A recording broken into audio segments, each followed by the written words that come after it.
Hello. Good Hi. evening where you are. hmm To Good start evening. with, what is your name and where are you right now? So my name is Annette Hillers-Chen. This is my German name, and I have a Chinese name, which is Anna. And people around me Mm, call me Anna. And I'm currently in Hangzhou in mainland China. okay. And the first question is, who are you as a person? Who are you as a human being? Well, who am I? It's a big question, I think. I think Yes. of myself in multiple ways.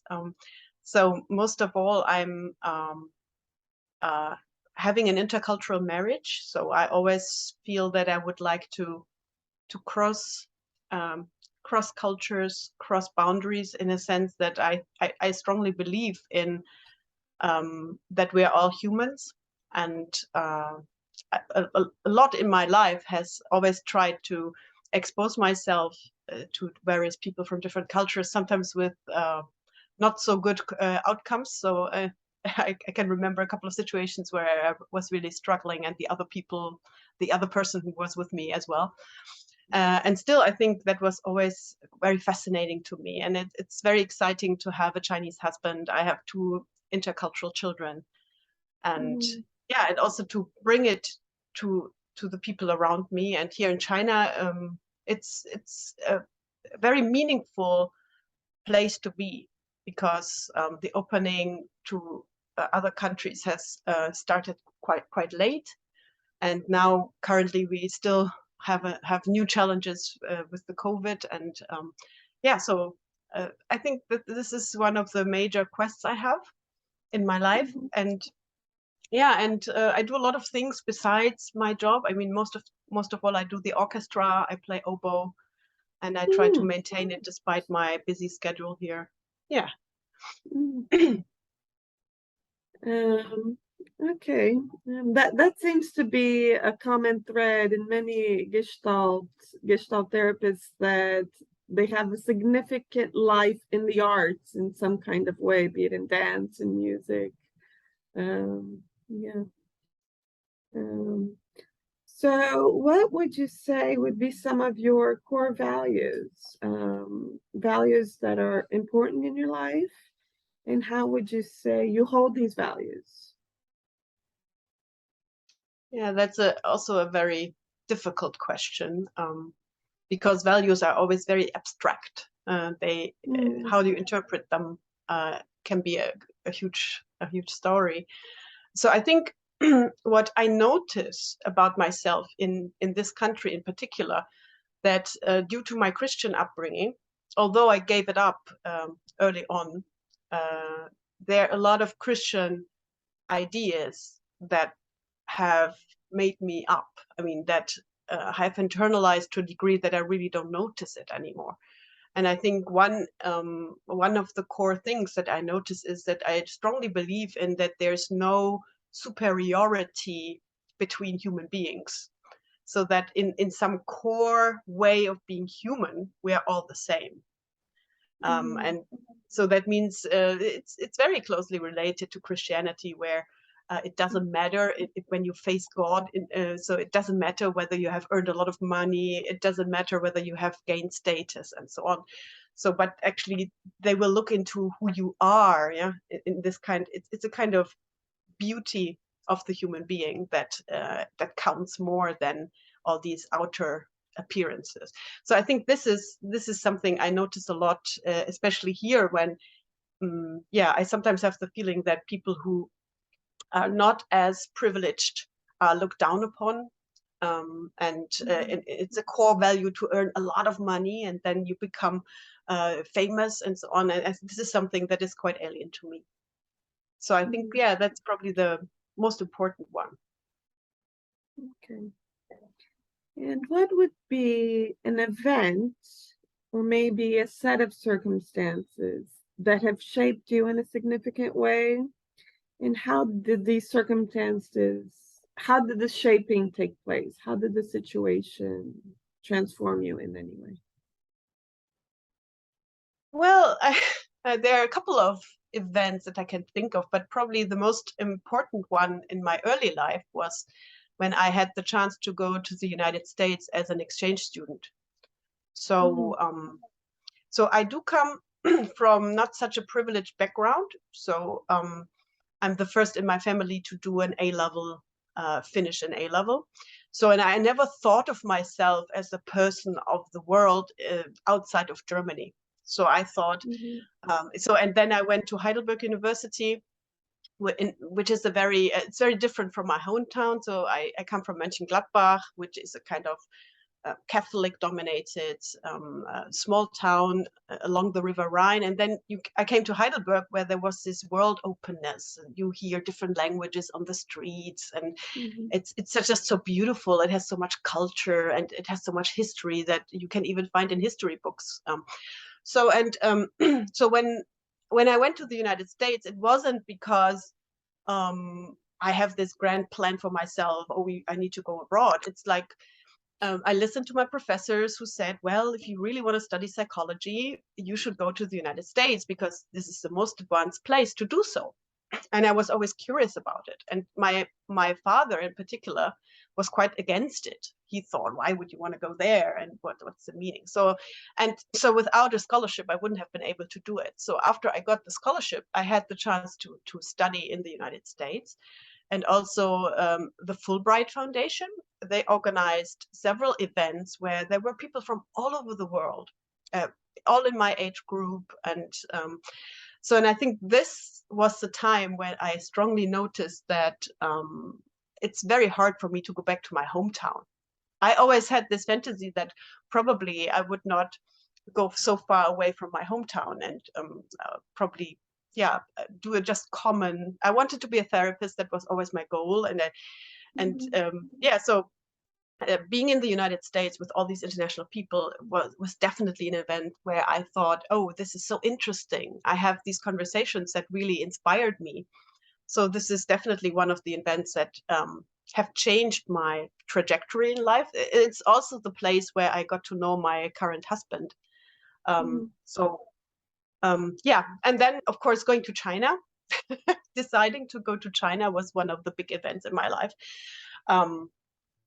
It has shaped me, of course. I mean, it's, I think this it's my curiosity that somehow brought me out there. And then I had, it was sometimes hard work, but it was always some kind of, so that's quite interesting because I think it's strongly related to our Gestalt approach, which I got in touch with much, much later.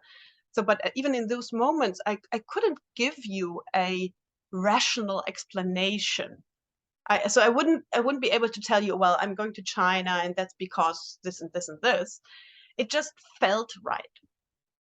So, and I think the most important decisions in my life have this quality that they just felt right and consistent, coherent, and they felt in my whole body, they felt as if this is what I want to do now. And I knew it. And it's interesting because of course a lot of people warned me going to China for them was unimaginable. And it sometimes came with a lot of wind from the front that I had to face. And still in my inner parts, of course, sometimes you have some doubts, but there was some feeling that this is what I wanted to do. And and here I am still. And you were curious. I love that. I tend to follow my curiosity as much as I possibly can. Yeah. So, who would you say would be a person that has most impacted you in your life as a human being? Well, it's also a difficult question. There are a couple of people who pop up in my mind. So I think it started in my high school with my religious education teacher.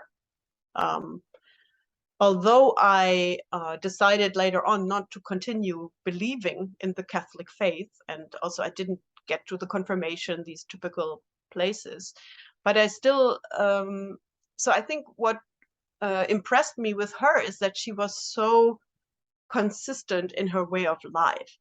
So that even though you can say she was not one of the famous teachers or something, but she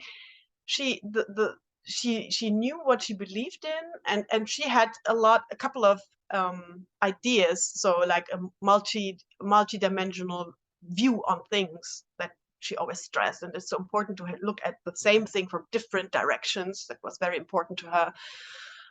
So, and there, even in my life today, I can still see a lot of situations where her words come into my mind. And one of the words is, for example, that it's important to have the right questions. So it's not important that you have all the answers, but that you keep asking, that you keep having a question. And also reminding you that if you stop having questions, then you might be close to your end of your life. I mean, in the sense of, well, if everything is settled, then there's something wrong. It wasn't a positive quality to have the answers. So I think definitely she was one of the people, and we still have contact sometimes. We write letters, very, very ancient. Even from China, we write by mail, even it takes a long time. Paper letters in Paper letters. Yes, it is. Great. Yeah. Okay. The next question is about gender. How would you say that you live or that you experience your own gender?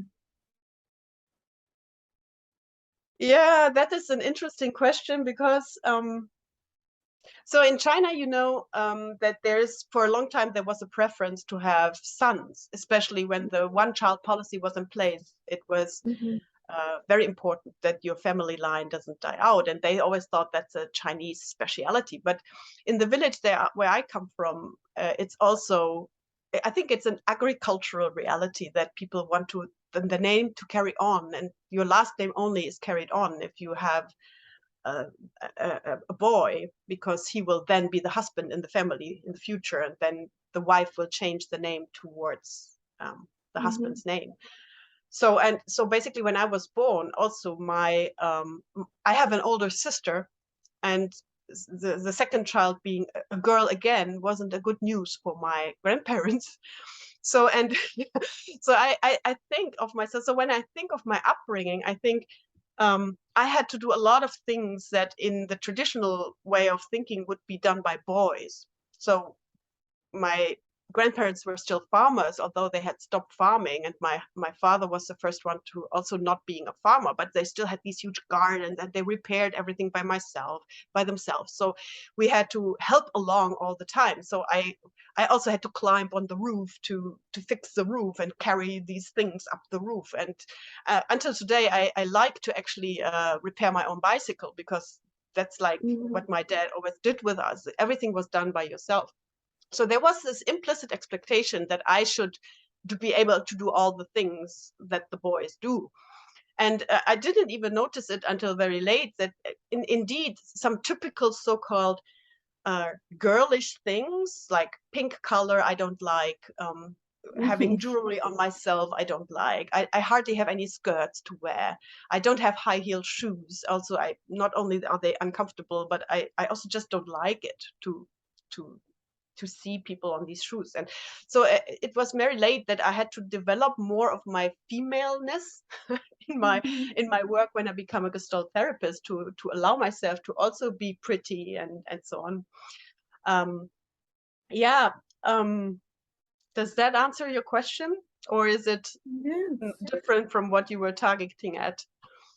Well, we're targeting the person's own personal experience, so that is perfect. It's your own interpretation of the question that matters.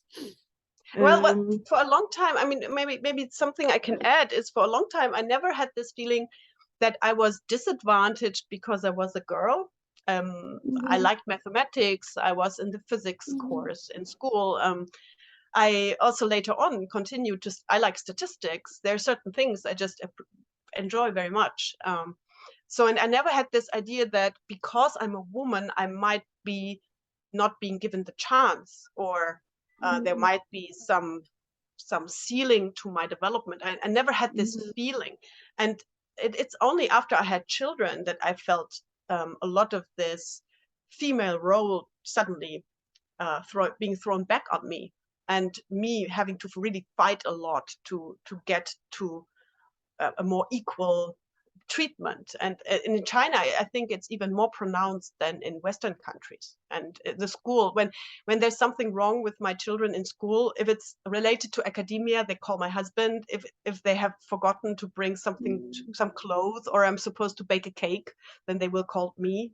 So, so this typical role comes out again, and you have to really make people aware of it, because they are not. Yeah. So, but still, I think. Besides that, I never had the idea, because I'm a woman, I'm not, it's not possible for me to reach something. I never had that. Okay. And how would you say that you are experiencing your age in this moment in your life? How I experience my age right now? Your age right now. How do you live the age that you are in this present moment? I think I enjoy my current age quite a lot, because it's much easier at this age. I'm 45 years old, so 44, getting 45. So, and there are no these anxieties anymore. Am I doing the right thing? Should I choose this or that? How do I want to develop myself professionally? And a lot of worries whether I have to do something in order to reach something. And this is interesting, because I once had, I remember strongly, a workshop where, I'm not sure, this is also the workshop I think you participated in with Miriam Taylor, that one. So where she asked, did you ever had to do something that you didn't like to do, just to because you had no other choice? Yeah. So for example, you had to pick a piece of work you didn't want to do, but you had to get the payment. So and Yes, I remember that. the privilege exercise. I remember that. Yeah. Remember that. So and I Yeah. noticed that I would have had to switch off my camera all the time, and so I had to do a lot of things in my life, because there was not so many choices, and I had to do it in order to get where I wanted to get. And on this road, there were often these questions: can I take this risk? Should I do this? Should I not do this? Can I afford this? Can I yeah. And also there was this, I think this is something that has to do a lot with privilege, where when you come from a place where you're not privileged, the messages that I got into my ears when I was a child is, well, just work and don't talk about it. Just do what you have to do, but don't make a big fuss out of it. So, and also this message, you have nothing to say. Anyway, what you will say, nobody wants to hear, and it's not worth being heard, because anyway, you're just a small person in this universe or in this country. That it's not your role. That's not for us. It's not. We cannot do anything against that. So this was from my family, and it was counteracted by that teacher in the school who always, well, everybody can, and there was a lot of messages from the school that were quite different from that. But I think I had for a long time in my life always this feeling, okay, I have to please. I have to do this. I know it's an uncomfortable job. Nobody wants to do it, but I can do it. Because I always had to think, okay, maybe it can help me later to reach what I want to reach. So, and now at my age right now, I have been more settled. And I think it's much easier to just say, no, I don't want to do. And you can ask me again, and I will say no again. And and maybe I miss some chance. Okay, then I miss it. I still know what I want to do, and as long as I can do that, this chance can go. It's okay. And this is new. This is I had to get used to it. It's yeah, it's something that yeah, that I think is related to age. That you don't have to worry so much. Maybe you have reached maybe a position, or created the field around you in a way that this is not so in the center anymore.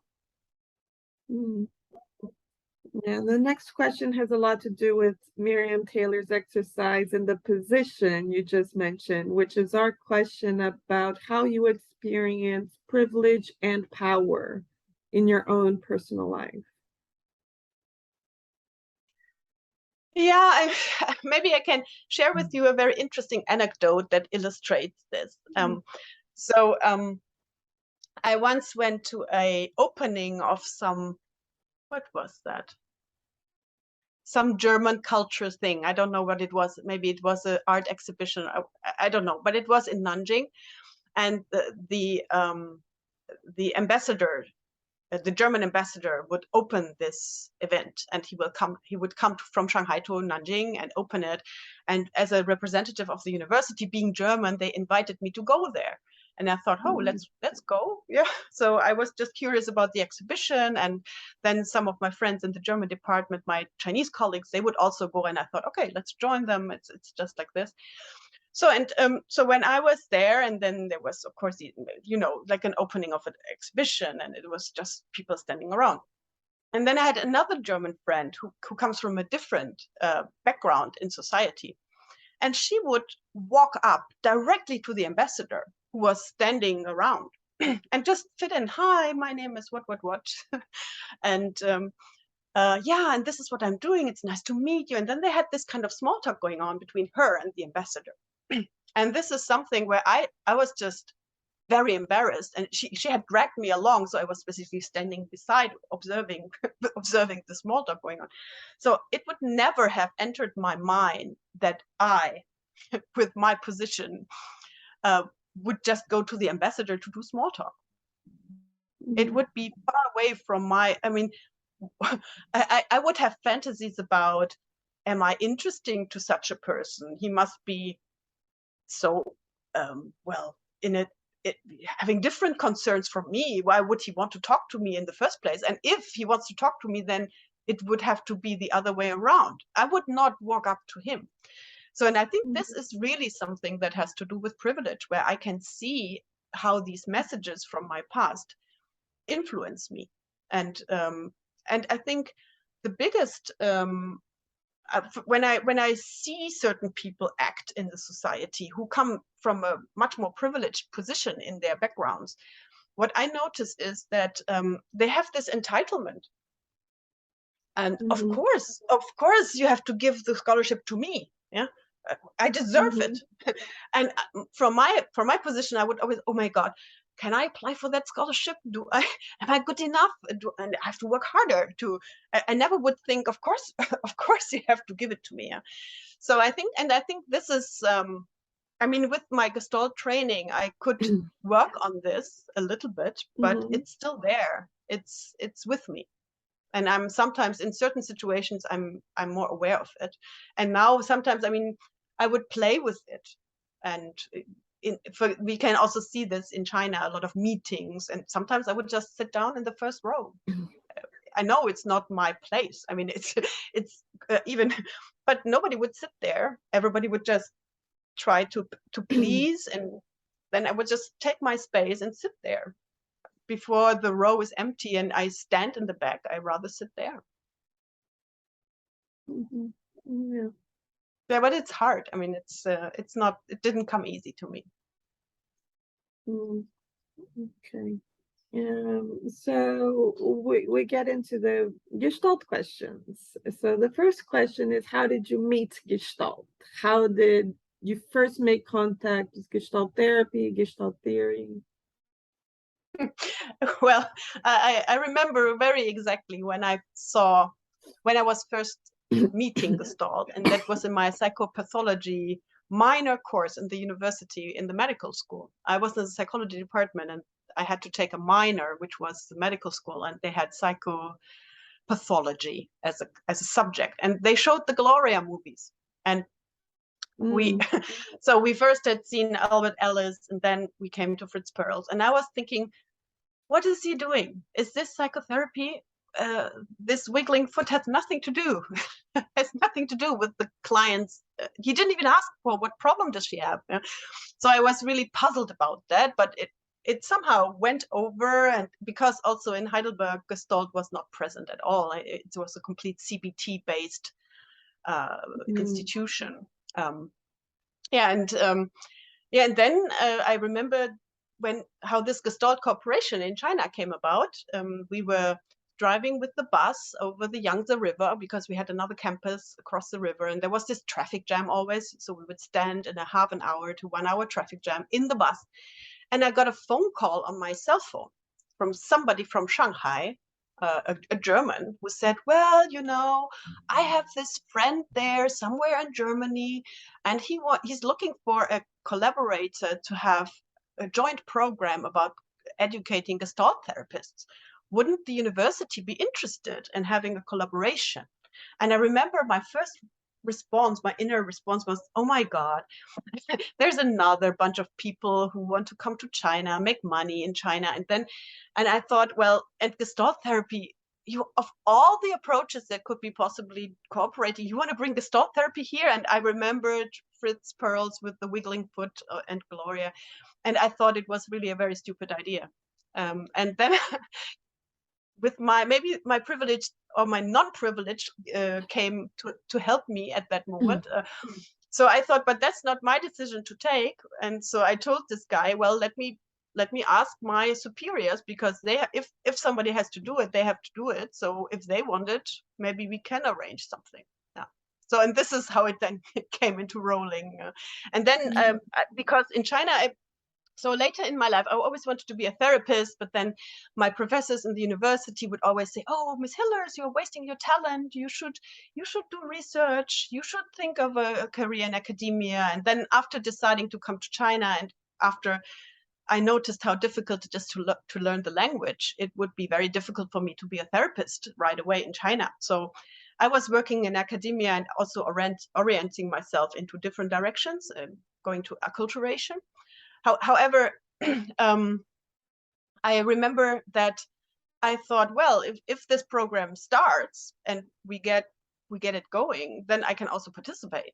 I mean, it would be open. I mean, again, my curiosity took the hold of me, and I thought, well, let's try it at least. And then I knew. I mean, I was very aware. I thought, okay, your presuppositions, you have to take them away and put them somewhere else, because either you really open yourself to it, or you can just not start it. I mean, it doesn't make sense if you join something that you're not convinced of at all, and you think it's not working, or it's not really a good thing to do.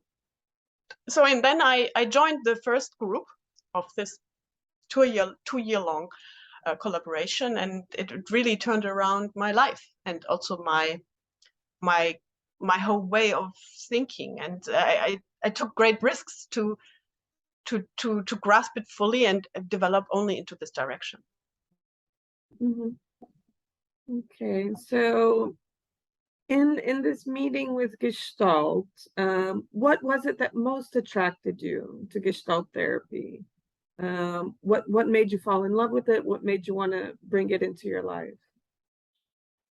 Yeah, I think it's these moments I had with my classmates who were also being trained, and you have these, and this is something that until today I think is the most inspiring thing. It's these kind of working with the here and now, and having these immediate experiences with another human being. And I thought at several moments during the training, I thought, oh, that's magic. How did he know that? And so you see some trainers work, and this is maybe different from my training, from many trainings somewhere else, that because China wasn't that developed, so we had this 2-year training and so on. So in order to get all my training done, I had to add a lot of things. So it took me a long time to get this kind of certificate to be a Gestalt therapist. And what was my benefit was that we always had different trainers coming. So the first group were 2 trainers, and the second group were also 2 different trainers, and then we had some guest trainers. So I saw a lot of different people doing the trainings from the very beginning on. But they all had certain things in common. I mean, the first thing is, I think this is also something to answer your question, is about when you are with the person who has a Gestalt background, they are present with you. It sounds like a small little thing, but in our daily lives, at least in my daily life around me, I don't often have that. People are not really with me when they're with me. I mean, if you're a Gestalt therapist, you know what I'm talking about.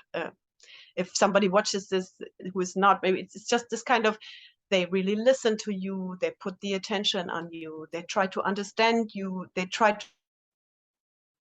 decide. And whenever I had a conversation, because I was also partly in the organizing team, so whenever I had these contacts with these therapists who would come over, I had this feeling, it's so different and it's so comfortable and it's inspiring, and I like to be with them. And it was always an experience I was looking forward to, having good conversations. And thinking of Paul Goodman, a good conversation is when you think thoughts that you're not even believe you could be able thinking, right? So, and I think this is what happened. And so also these little the exercises and really focusing completely on the here and now awareness and what happened with that.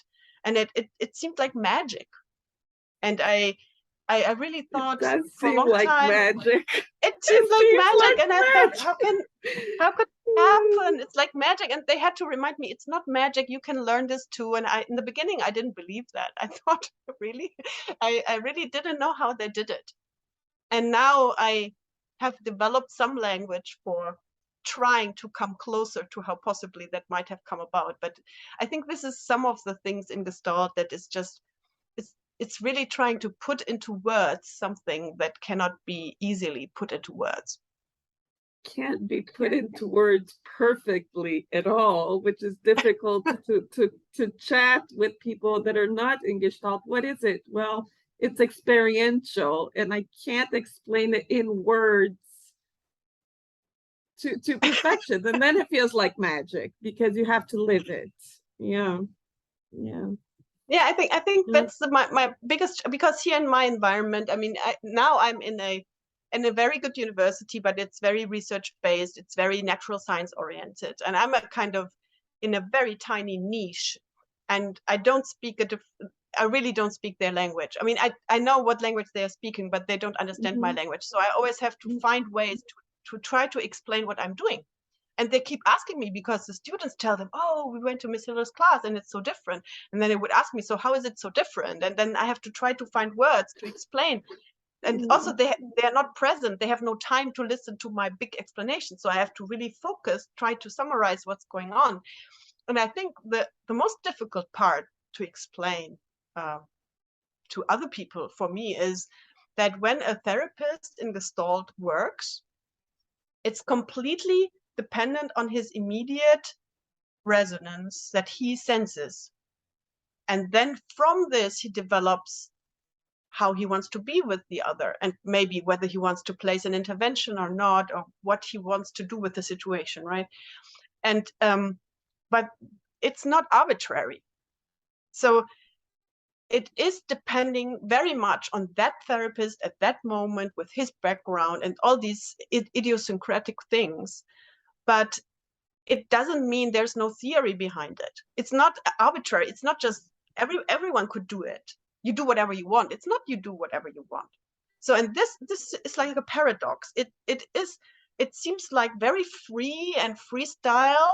It sounds as if you can do whatever you want, but that's not true. It's still connected to a theoretical basis upon which you develop these interventions. And then, of course, it becomes more like an intuition, right? I mean, after you have internalized all these theories and these ideas, then at that moment, you might respond in an intuitive way. And I think this is what the training is to a big part about, to train your intuition. And still, I think if I have a competent Gestalt therapist in front of me, he would be able to connect it to an underlying philosophical part of his theory. So and this is so hard to understand for people who haven't experienced it. So within Gestalt therapy, what do you do with it in your work? How do you use Gestalt therapy? Basically, what is the essence of your work? What is your practice? Well, I still believe I'm building up what is my essence. I still think I'm still in the process of really finding out what exactly my work will look like. And it is still difficult for me to make what I just said, that to make the connection back after I've done a piece of work, to immediately be able to say, okay, this is this is how I reacted. It's really, it's still building up. I think it's like learning this vocabulary. It's like this, I haven't finished that, but I'm very much attracted. So I still haven't made peace with some of the assumptions of Gestalt therapy. Some of these concepts are not clear enough for my mind, for my needs. And I'm very much attracted by that book by Jean-Marie Robin, to be on the occasion of an other. And this is a beautiful definition for psychotherapy, I think, and maybe Gestalt therapy in particular, and also these concepts by Franceschetti to put it really in a field condition where it goes even beyond the two people, but between an intervention in the field as part of the field. This is very, very interesting, and this is something I'm currently trying to learn better. And it's hard to do it in my current background because in China we had to stop the cooperation because of COVID, and yeah, but maybe in the future it will be possible to get better, or to get back to that. So yeah, so I would like to embrace this kind of field approach more, and to have these relational elements more integrated into my work, but it's still difficult for me to do that well. And I'm working on it with my supervisor, and I'm trying to read about it, but reading is not the only thing. I think I need more real hands-on experience with that. And before, I mean, I do not work in a hospital where I have real severely challenged people with classified mental disorders. I used to work with international students who came to China and stayed here. And now after I switched to the new university, I have private clients. Some come from the Gestalt training, and some are just, and most of them are now Chinese. Some of them can speak English, some cannot. So, but I haven't met, so I'm not very well experienced with people who have very, very severe disorders.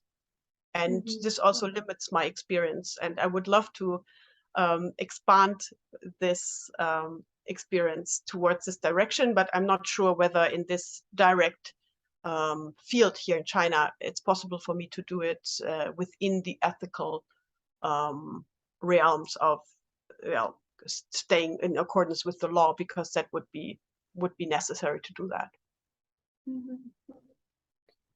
And how would you say, well, you've answered this somewhat, but if you could elaborate a little bit more, how has Gestalt therapy affected you as a human being in your very personal life? Yeah, I think I think it's impossible that it doesn't affect you. I mean, I think it has really. So maybe if I want to simplify it, if I think back of my life, so after I gave up religion, for a long time I believed that in science we can find the answers that religion cannot give, or didn't give satisfactorily enough. And it was also rather late in my life that I find that science doesn't answer questions also as well. So it's not giving me the answers also that I want. I think the Gestalt perspective to me has more become like an outlook on life in general. So so when after having read through a lot of theoretical bases of Gestalt, it's something that fits to me. So it's something that I can identify with, that I think I agree with, that and it's not so I think when you want to be convincing as a person, you have to also do something that you are really convinced of. And I think with the Gestalt therapy's basic assumptions, they are quite in line with what I can really authentically live and also stand behind. And this makes it makes me more peaceful. It makes me more settled and more centered, because I can use it as a perspective. And at the same time, I can also see when another person has a different perspective. And it's much easier to let the other coexist as another version of the world, or even get into an interesting conversation with him where I would probably even point out my difference with his or her worldview. And I think what's interesting is that I think in my professional life, at least, the way that the surrounding has changed. Yeah, when they talk to us, so I think they have this feeling there's something different with me, but it's hard for them to say what it is. And I think it's some implicit, it's this kind of peacefulness and centeredness and this feeling that I know what I'm doing. I know what kind of glasses I'm wearing to look at the world, and this is the pair of glasses I want to wear. And this is what makes the difference. And before I was always, so it's like the very scientific approach. You always want to go beyond what you have found. You always try to refute what you have thought. And so in the beginning of my career in academia, I would be able to easily give you a lot of theories. I could recite a lot of emotional theories about emotion, A, B, C, D, E. And then if the student would ask me, so, okay, and which of these theories should we now follow, or which is the most convincing one, it would be very hard for me to answer that. I wouldn't have a standpoint. I would have a typical form of aboutism. I know a lot about the things, but I couldn't be able to tell you, well, if I were you and I would start with this one because this sounds most convincing to me, this would be very difficult for me to come out of my mouth.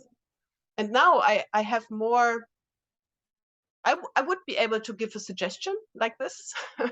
And yeah, it in a sense, it settles me, it centers me, it makes it easier to deal with all this complexity that's out there in the world. And would you say that you feel like you are a part of a Gestalt community? Yeah, I think so. Yeah, and also the community has become much more important than before during COVID, because yeah, I mean, in this university, I'm really a kind of outsider, and my ideas about the world are not so easily fitting into the mainstream view on that they carry, and so it's sometimes I find this also, this anxiety that I lose some of this spontaneity, this vitality that I have because of the circumstances around me. It's it's quick, and nobody has time to really listen. Nobody has time to really commit to something because they do 1,000 things at the same time. And this kind of typical burnout phenomenon in the universities is around me everywhere, and the students are stressed and everything is quick. And so, for example, in Nanjing University, my old university, we had 2 semesters every year, and now we have this quadruplemester system like the British have. So you have 8 weeks, 2 months for a course, and so I developed this Gestalt course for the university, and I said, well, I need at least, well, I need 16 weeks. So give me a double semester. Otherwise, I can't teach this course. And I had to really fight for it to get it. And some students are hesitating. Should I take Miss Hiller's class because it's so long? Yeah, it seems like nobody has time. So this is the field I'm in. And sometimes, and of course, as consistent with Gestalt theory, of course, who we are is influenced in the field that I'm moving.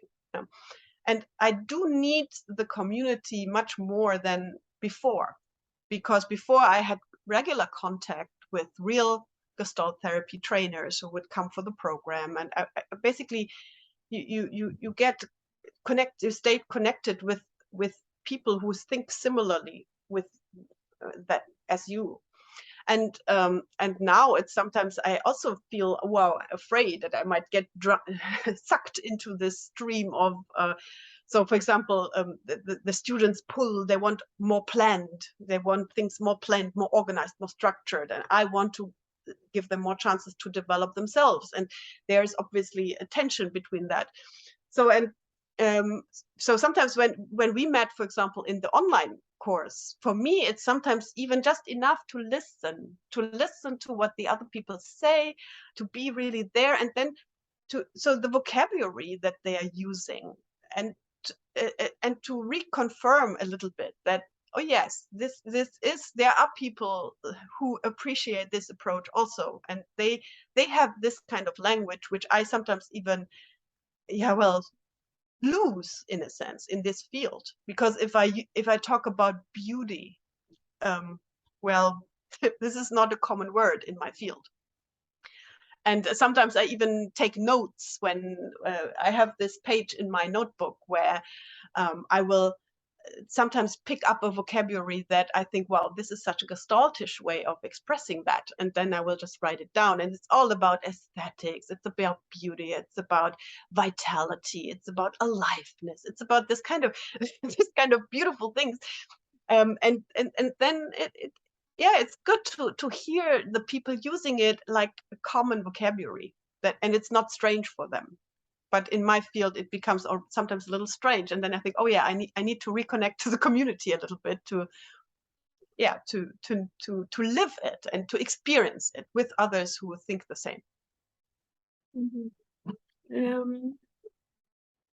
Yeah, you mentioned a Gestalt community. You talked about some international events. I'm very curious to know what it is like in the Gestalt community in China, around you, around the university. What's that like? Yeah, well, it's very difficult. So historically speaking, Gestalt has entered China rather late. And so there is, so when we started our program here in 2009, so we had nothing to start with, really. I mean, there were no translations of books. There was no material. We were completely dependent on translation all the time. And there were a couple of people. So there have been some individuals from the Gestalt community. And the interesting thing is, it's also sometimes individuals that have been fallen from grace in the West. So it seems like the black sheep of the community, then trying their new life here in China, where nobody knew anything about them, and so on. So we have a very mixed. So it's very scattered, and China is so big. So and even when you live in the, so I can say definitely for myself, I remember in Nanjing with my trainees, my co-trainees who were also trained in the program, we thought we should have these peer group work where we meet regularly. It was very difficult to organize because it was always at least 1 hour drive by public transport or by driving yourself to get to the meeting place where we all three could meet, or four. Yeah. So it's so the community in China is really very scattered, and it's very hard, and people's lives is just so quick. So they usually live or work in some other jobs, or they work their jobs, and everybody is just so busy that it's really hard to regularly like come together, like the feeling of a community. And so at the moment, I think there are, within every group that we have now trained by now, there are a couple of them who stay together and do more regular interactions and continue with Gestalt. But at the same time, it's often online because of the distance that has to be would have to be connected. And the problem is, I mean, I think in the beginning, when you start doing all these awareness exercises and so on, I think it is essential that you are somehow not online, but that you are really in some place with another human being. And this is really hard to do. So the reality is that we have a community. So and then, yeah, maybe that's also something I would like to mention because it's interesting. So there are some people who claim that they have trained in the West Coast style, and they are very confrontative, and from my view they would be very shaming to their participants. But many people love what they do, and they put themselves on the internet, and they marketing themselves, and they become these gurus. So there is, in some people who represent Gestalt, there is this guruism that is also being appreciated by a lot of people, and who are looking for the magic cure in a short time.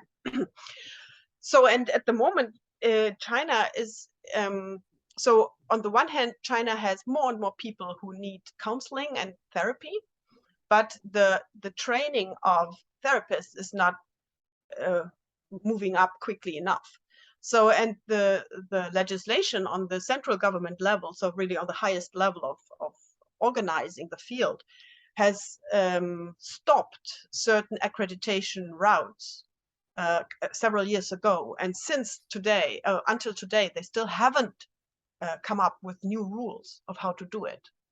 So there is this kind of void where, well, you can be, I mean, you can claim you're doing psychological counseling and even on the internet, and if people trust you and if they pay for you, you can do it. And it's like many mushrooms popping up everywhere. And then there are some organized platforms who try to do quality control. Yeah? And so there are a couple of very well-trained colleagues, although it's still an imported discipline from the West. So it is basically often joint ventures, like the American, so like family therapy, they have an accreditation program that you can do in Chinese, but it is then accredited by the American organization. So basically there are certain programs already. And for Gestalt therapy, we don't have that yet. So there is no, I mean, who is accrediting a Gestalt therapist?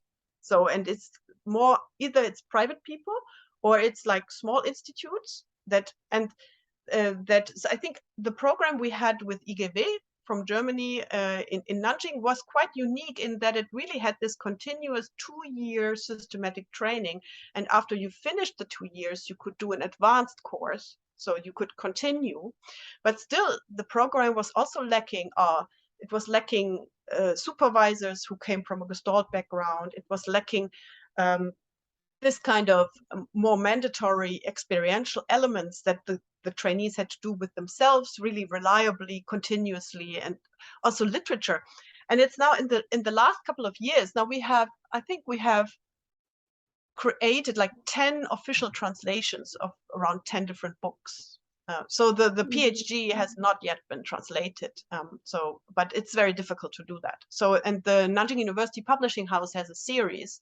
So this is not, this is because there was a necessity, and then some participants of our program, they tried to push it, and then some of the people involved in the program had connections to the publishing house. So, and then the publishing house has a very, very reliable person who is working very well on. So basically, the possibility to become a community is still on the way. So we share literature that we know, yeah, because before there was no literature, it was completely dependent on what the trainers brought along and so on. So, and now it's getting a little more, and then COVID came, and we had, for example, one conference that we wanted to do, and it wasn't possible then, and it was an online conference, and I think the result was very non-desirable, although everybody worked so hard to make it possible. Yeah, and there's, I mean, it's hard when the program stops, because so I think in China we have these tendencies. People want quick results. People want structure. So they want a therapist to tell you what to do.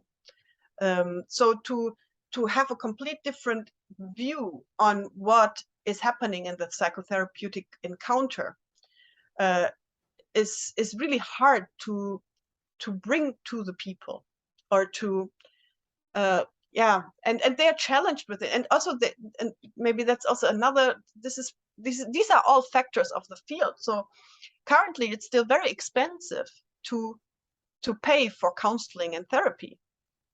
And so it's really more like a upper middle class entertainment. So a poor person from the countryside in China could never pay for it. So and this is also another problem, is who can access service. And so, and it's many factors that makes it very difficult to speak of a community. I don't think there is already a Gestalt community. So now we have my former superior from Nanjing University. They have created under the Chinese Association for Psychology and the clinical sections, they have now a subgroup for Gestalt. which is more like an official little group trying to, and basically the job that we can do, or what we are doing, is to let more people know what is Gestalt and make people more interested. And this is basically what I think that I'm doing at the university, is letting, so, and this has coming back to the topic of privilege. I do believe I don't want Gestalt to become a luxury item that only people with a lot of money can do. And I want that young people in the university can touch Gestalt therapy as a regular course, or as a regular topic offered to them as their basic education. And and my idea is, so if people know about it and become interested, and maybe they notice, oh, this is what I want to do, then there will be more people who can carry it further.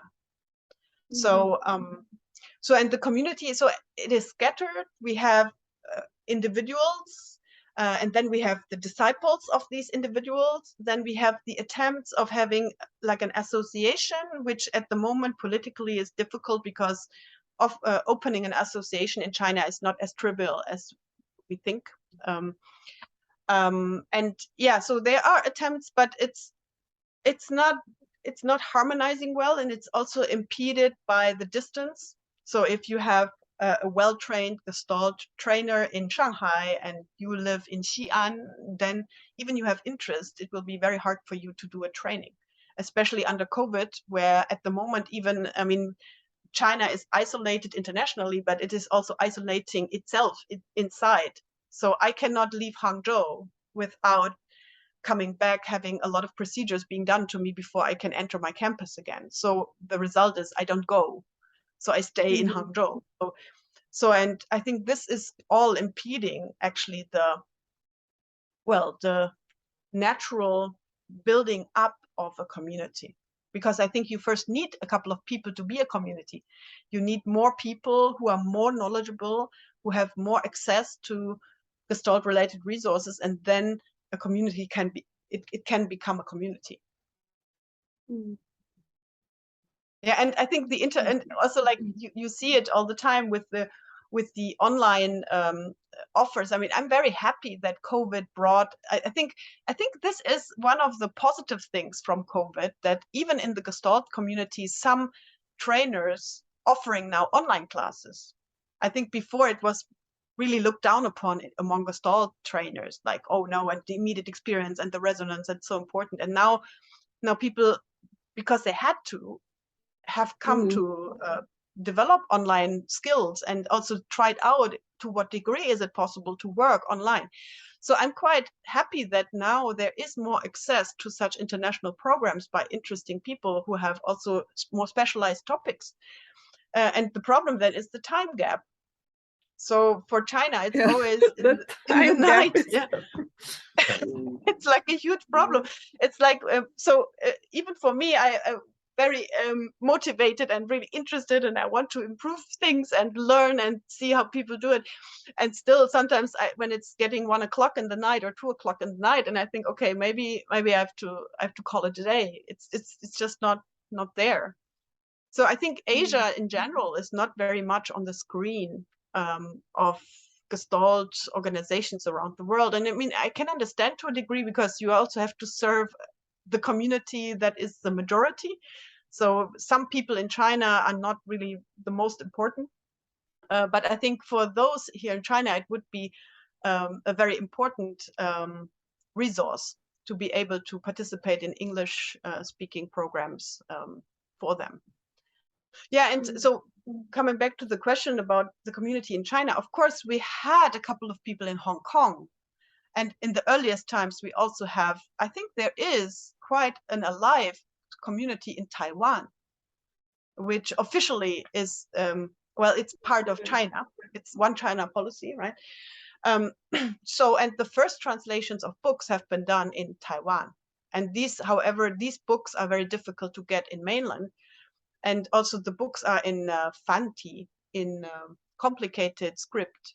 So in Taiwan, they use different characters for the Chinese language, which is still the ancient ones.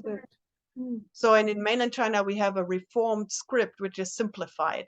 So, and yeah, I mean, most people can read, especially educated people can read the complicated script, but there are some barriers to get books from Taiwan to mainland.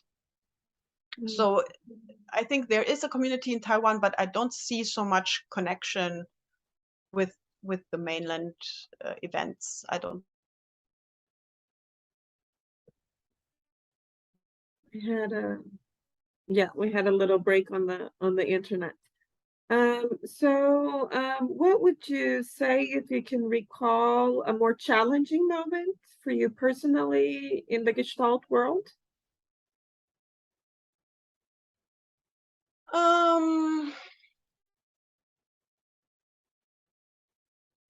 Yeah, well, I think challenging in the Gestalt world is more this kind of topic of accreditation, but that's a very individual problem for me.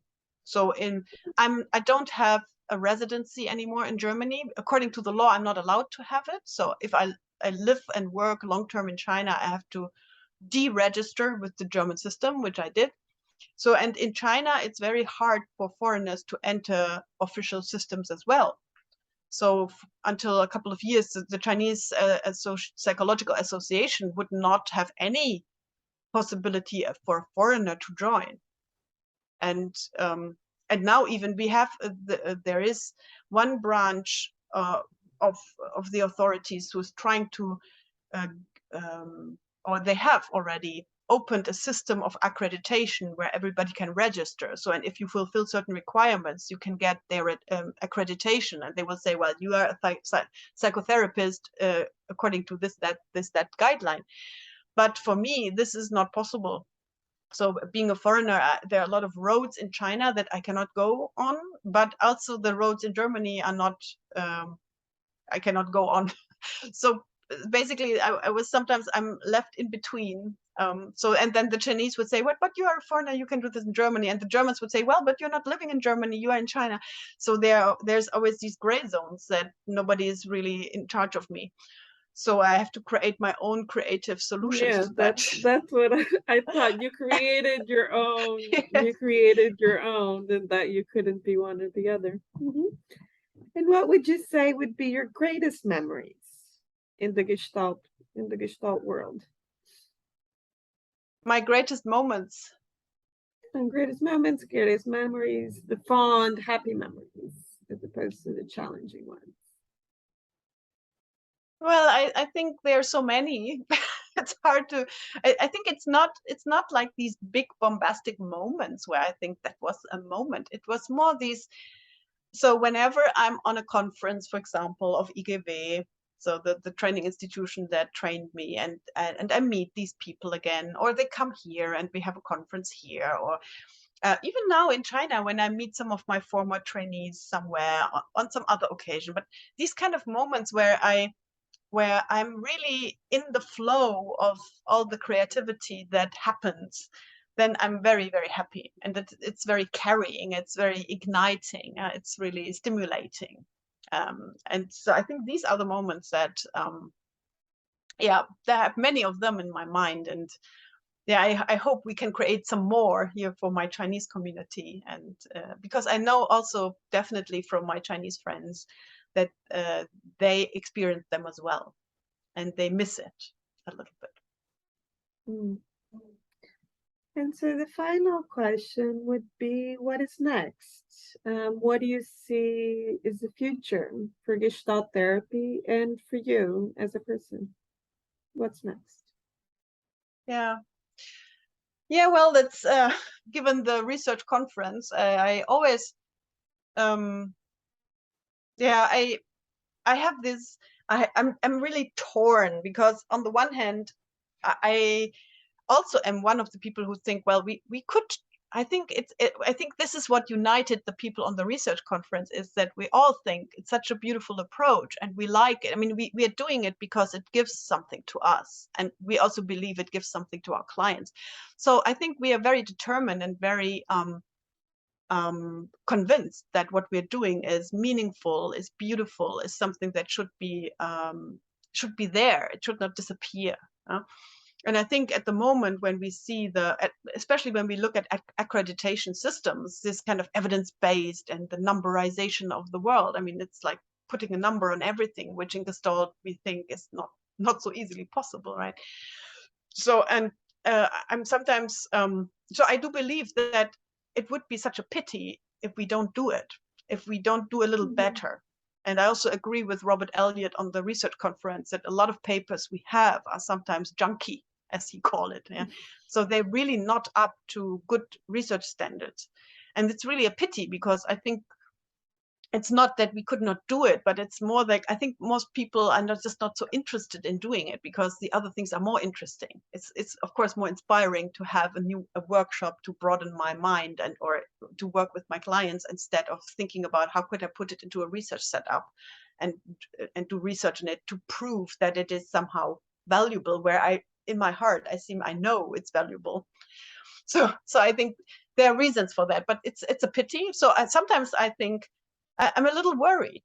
I'm worried that Gestalt indeed might disappear from the stage, just because the outer necessities squeeze it into, or it cannot fulfill the criteria that the field wants from it. So I think sometimes I'm a little worried about my Gestalt therapy. So and on the other hand, I sometimes think, well, even if it disappears, it wouldn't really disappear in a sense that it's not existing. It just wouldn't exist in the common system, probably. So it would probably still be there by some unique, different individuals who cherish it and even maybe distribute it to the next generation. So, and I'm not quite sure what will happen to it. Sometimes I'm torn from this side where I think, yeah, we can do this and it will work out, and we have the evidence on our side, and we have also good arguments on our side. So we can improve on the language. There's certain things we can improve, but still, I think, yeah, it's actually looking quite optimistic. But then on the other hand, I think, well, it seems like the task is so big.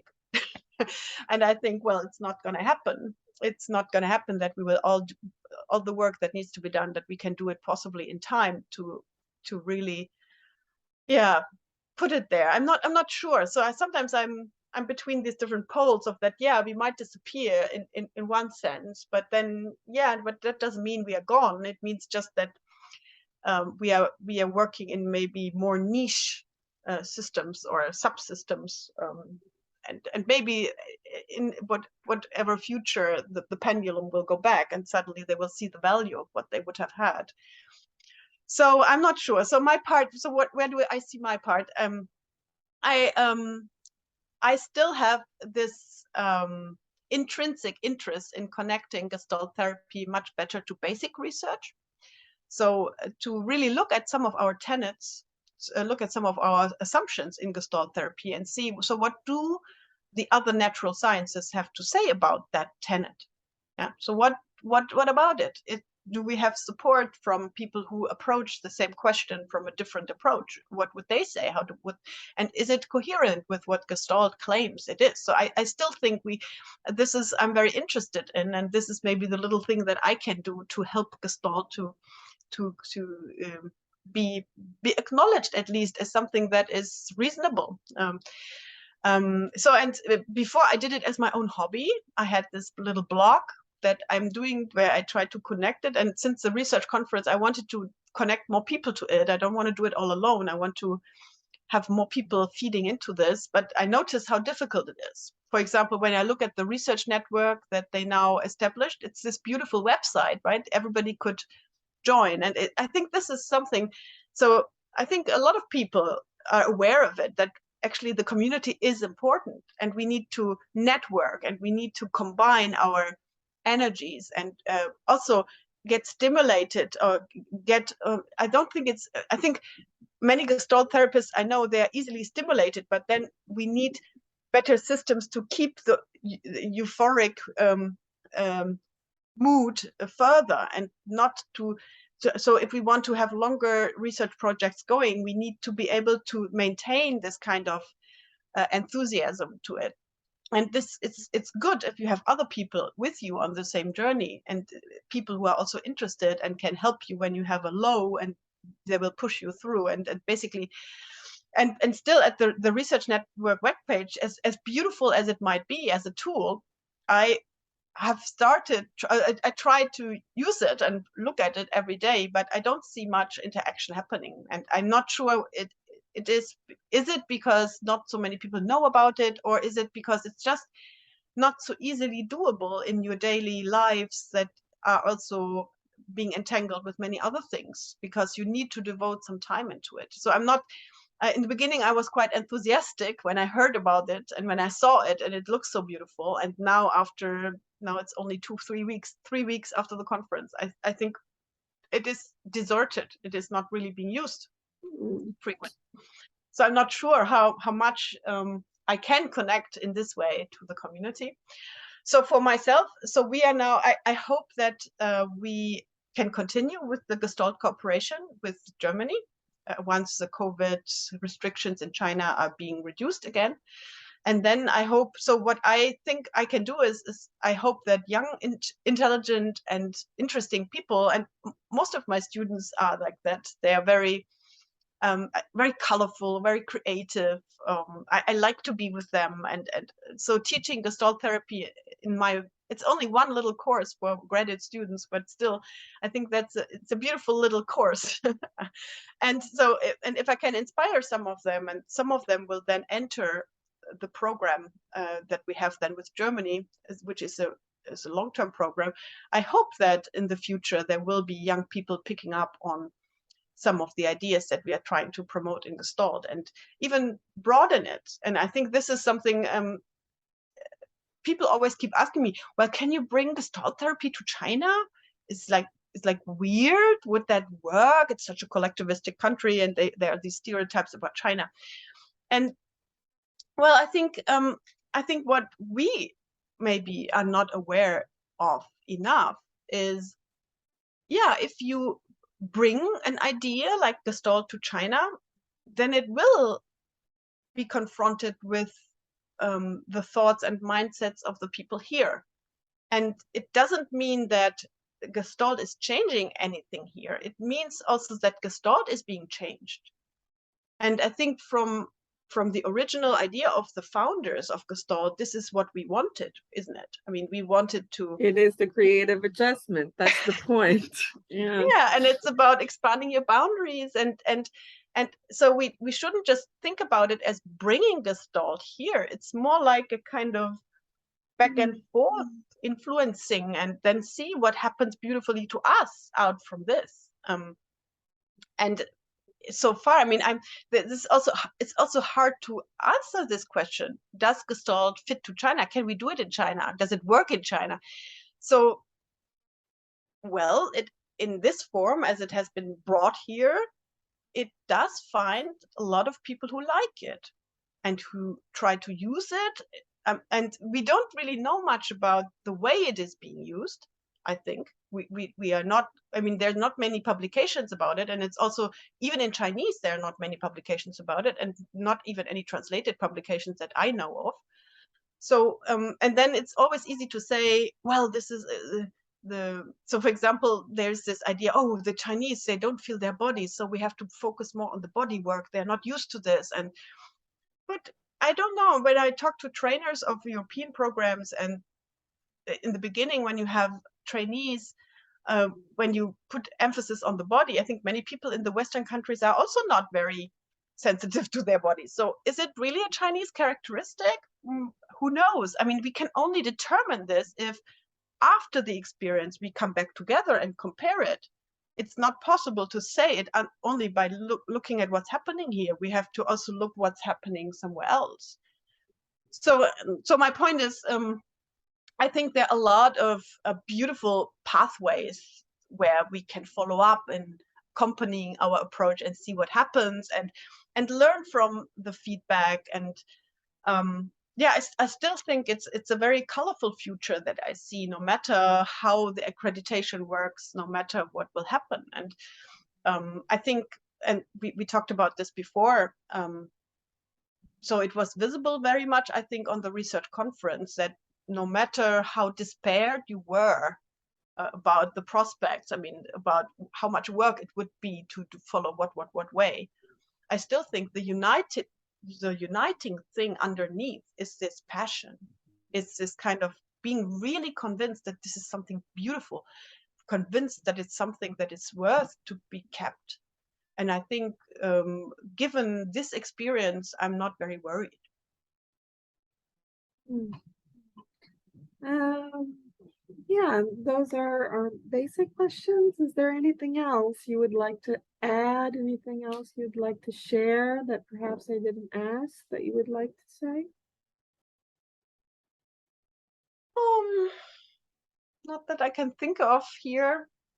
Well, there's one phenomenon I feel that I'm always surprised about, and I keep whining and weaning in my Chinese colleagues circles about it. It's like, so there is this these roots that come from Tao and from Zen, some from the Buddhist. So, and this is, I mean, in China, we have a lot of experts on this, and we should have also probably more experience with it because it's more available in writing and also in the society itself. We also have Taoist temples and Buddhism around us and so on. So, and still, it doesn't really play a major role in the conversations we have between Gestalt and the Chinese. So, and it's a little strange, I think, that so there's this recent book about Buddhism and Gestalt therapy, and I wonder why would such a book not be written in China? So there I should have one be. of those. It's not that recent. There has been one. I have it. It's a good Yeah.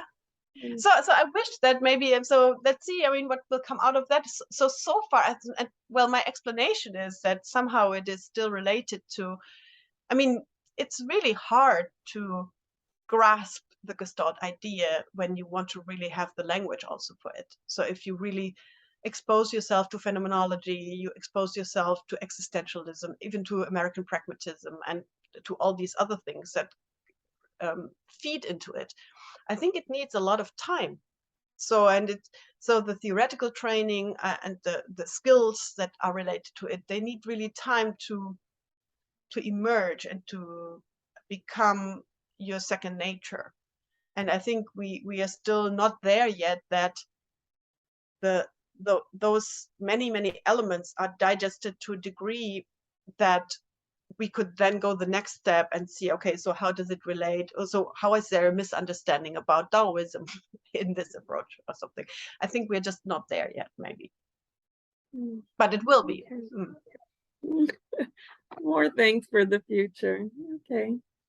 Thank you very much. That was a great pleasure for me. I'm going to stop. Is that okay? Mm-hmm.